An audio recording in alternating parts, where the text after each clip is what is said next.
Исәмсез балалар, без сезнең белән бүген социаль өлкәгә күчәбез. Бүгенге темабыз җәмгыятьнең социаль төзелеше.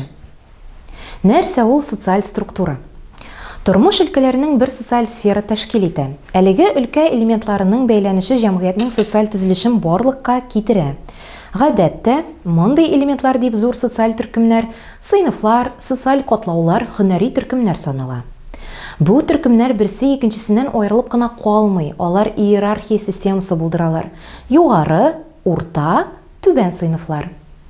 Табигать фәннәрендә мондый вертикальны стратификация дип атыйлар. Соңрак әлеге термин җәмгыять белемендә җәмгыятьнең катлауларга бүленешен күрсәтү өчен кулланыла башлый. Җәмгыятьнең график моделен пирамида рәвешендә күз алдына китерергә мөмкин. Аз санлы өстен сыйныф, шактый күп санлы урта сыйныф һәм иң күп санлы түбән сыйныф. Әмма икътисади яктан нык алга киткән илләрнең график моделен ромб рәвешендә күз аллау дөресрәк булыр. Анда халыкның күбрәк өлешен 60-тан артыграк урта катлау вәкилләре тәшкил итә. Социаль төркемнәрнең булай урнашуы җәмгыятьтәге социаль тигезсезлек хакында сөйли. Җәмгыятьнең катлауларга, страталарга бүленешенең төп критерийлары буларак социологлар кешенең керемен, хакимияттәге урынын, белем дәрәҗәсен һәм абруен күрсәтә. Социаль тигезсезлек проблемасы хәзерге җәмгыятьтә аеруча кискен тора. Карашларның берсе буенча теләсә кайсы җәмгыятьтә аеруча мөһим һәм җаваплы функциялар була. Аларны шикләнгән сандагы сәләтле кешеләр башкарырга мөмкин. Әлеге кешеләргә бу функцияларны башкарырга этәргеч бире җәмгыять аларга дефицит байлыкларга юл ача. Икенче төрле караш бар.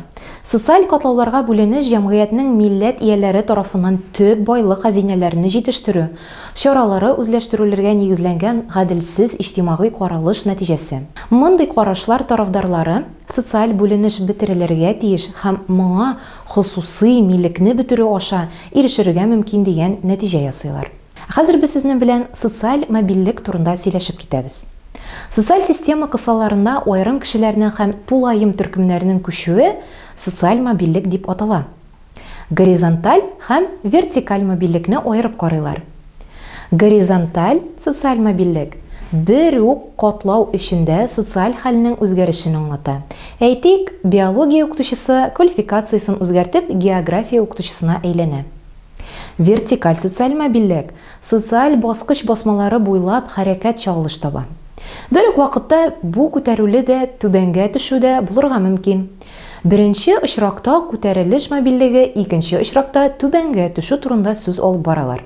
Мәсәлән, мөдир вазифасына билгеләнгән югары уку йорты укытучысы социаль баскычтан күтәрелгән, а укытучы хезмәтенә күчкән ректорның социаль статусы түбәнәйгән дип әйтеп алабыз.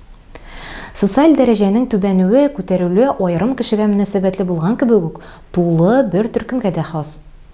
1917 елның инкыйлабыннан соңгы беренче елларда безнең илдә элегрәк өстен урын тоткан сыйныфлар һәм катлауларның, дворяннар, руханилар, буржуазия вәкилләренең башта социаль хәле бик нык түбәнгә төшә, а аннары алар әһәмиятле социаль төркемнәре булудан туктап, бөтенләй юкка чыгалар.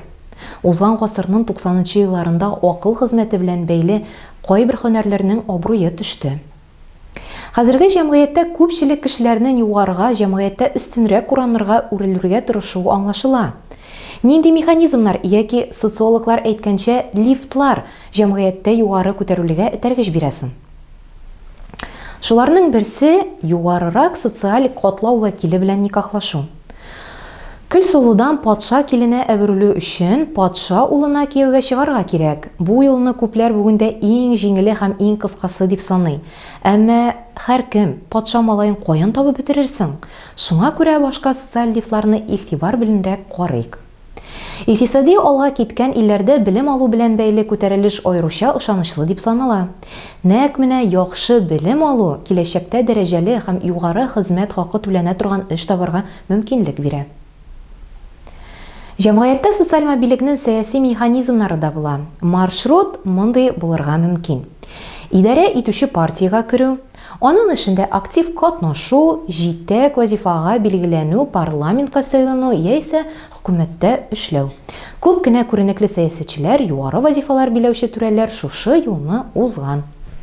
Социаль мобильлекнең башка каналлары да бар. Алар күбрәк булган саен җәмгыять үсә, тизрәк алга бара, әмма шәхси тырышлык та зур әһәмияткә ия.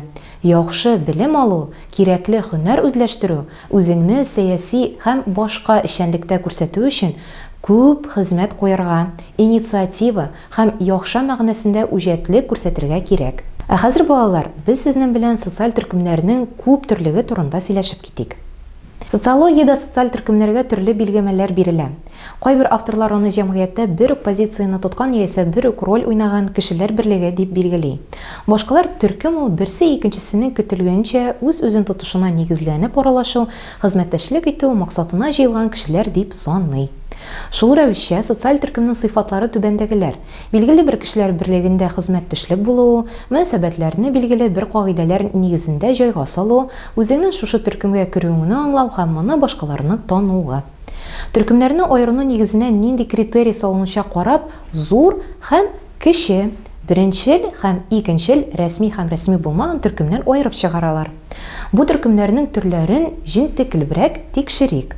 Зур һәм кечкенә билгеләмәсеннән үк аңлашыла. Берләшмәдәге кешеләр саны турында сүз бара. Социологлар бәяләмәсенә караганда, кече төркемгә кешеләр саны гадәттә 5-7 була. Аның составы кагыйдә буларак тотруклы. Кече төркемгә гаиләне, бер сыйныфта укучыларны, спорт секциясына йөрүчеләрне мисалга китерергә мөмкин. Кайбер тикшерүчеләр глобаль социаль төркемнәрне, мәсәлән, халык, аерып күрсәтәләр. Кече төркемдә кешеләр турыдан-туры шәхси бәйләнешләргә урнаштыралар, ә зур төркемнәр исә турыдан-туры булмаган элемтәләр өстенлек итә. Үз бәйләнешләрне характеры буенча төркемнәрне беренчел һәм икенчелгә аерып карыйлар. Беренчел төркемгә инде телгә алынган гаиләдән тыш хезмәттәшләрне, дусларны кертергә мөмкин, ә менә кешенең һөнәр берлегендә, сәяси партиядә агза булуы аның икенче төркемгә керүен дәлилли. Формаль төркеме нинди була икәнен сәнәгать предприятиесе коллективын мисалга алыйк. Биредә барысы да җитештерү мөнәсәбәтләренә корыла. Алар кысаларында кеше коллективын уртак максаты продукция җитештерүгә нигезләнгән билгеле функцияләрне башкара. Предприятиенең эчке төзелеше бар, цехлар, башка бүлекчеләр. Предприятие җитәкчелеге иң мөһим карарларны кабул итәргә хукуклы. Җитәкчелек карарларын түбәнрәк дәрәҗәләргә тапшыруның үз механизмнары, контроль һәм хисап тотуның аерым бер формалары була. Әлеге төркемгә керүчеләрдән куелган тәртипләрне үтәү таләп ителә. Мондый мөнәсәбәтләрне төркемнәр формаль төркемнәр дип атала. Теманы мисаллар китереп дәвам итик. Бер предприятиедәге эшләрнең зур булмаган бер төркем балыкчылык белән мавыга башлаган. Алар эштән соң еш кына җыелып шәһәр читенә чыгалар. Бу төркемдә башлык та, буйсынучылар да юк. Һәркем башкаларның фикере белән кызыксына һәм хисаплаша. Биредә производство ирешелгән уңышырга түгел, бәлки рухи сыйфатларга әһәмият бирелә. Мондый төркемне социологлар формаль булмаган төркем дип атар иде. Аны шулай ук кечкенә һәм беренчел төркем дип әйтеп була. Формаль һәм формаль булмаган төркемнәрнең тәнкыйть килгән очраклары да була. Мисал өчен, хезмәткәрләре үзара тыгыз мөнәсәбәттә булган бердәм мәктәп коллективы фәнни лаборатория. Җәмгыятьнең социаль темасы буенча теория өлешебез тамам. Практика өлешендә күрешербез.